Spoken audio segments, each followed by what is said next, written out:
Judith. Chapter 1. In the 12th year of the reign of Nebuchadnezzar, who reigned over the Assyrians in Nineveh, the great city, in the days of Arphaxad, who reigned over the Medes in Ecbatana, and built around Ecbatana walls of hewn stones 3 cubits broad and 6 cubits long, and made the height of the wall 70 cubits, and its breadth 50 cubits. And set its towers at its gates, 100 cubits high, and its breadth in the foundation was 60 cubits. And made its gates, even gates that were raised to the height of 70 cubits, and their breadth 40 cubits, for his mighty army to go out of, and the setting in array of his footmen. Even in those days King Nebuchadnezzar made war with King Arphaxad in the great plain. This plain is on the borders of Raggah. There came to meet him all that lived in the hill country, and all that lived by Euphrates, Tigris, and Hydaspes, and in the plain of Arioch the king of the Elymians. Many nations of the sons of Keled assembled themselves to the battle.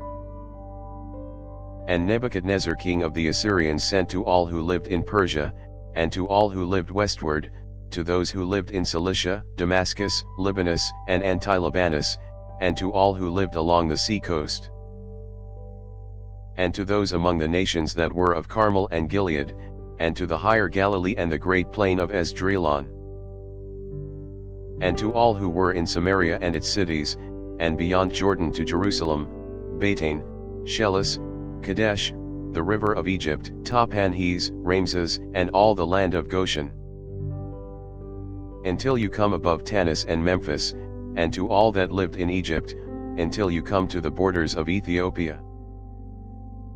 All those who lived in all the land made light of the commandment of Nebuchadnezzar king of the Assyrians, and didn't go with him to the war, for they were not afraid of him, but he was before them as one man. They turned away his messengers from their presence without effect, and with disgrace. And Nebuchadnezzar was exceedingly angry with all this land, and he swore by his throne and kingdom, that he would surely be avenged upon all the coasts of Cilicia, Damascus, and Syria, that he would kill with his sword all the inhabitants of the land of Moab, and the children of Ammon, all Judea, and all that were in Egypt, until you come to the borders of the 2 seas. And he set the battle in array with his army against King Arphaxad in the 17th year, and he prevailed in his battle, and turned to flight all the army of Arphaxad, with all his horses and all his chariots.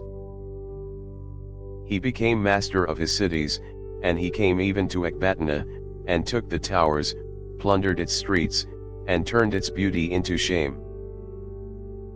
He took Arphaxad in the mountains of Raggah, struck him through with his darts, and utterly destroyed him, to this day. He returned with them to Nineveh, he and all his company of sundry nations, an exceedingly great multitude of men of war, and there he took his ease and banqueted, he and his army, for 120 days. Thanks for listening. If you liked our video, give us a thumbs up and subscribe, it really helps.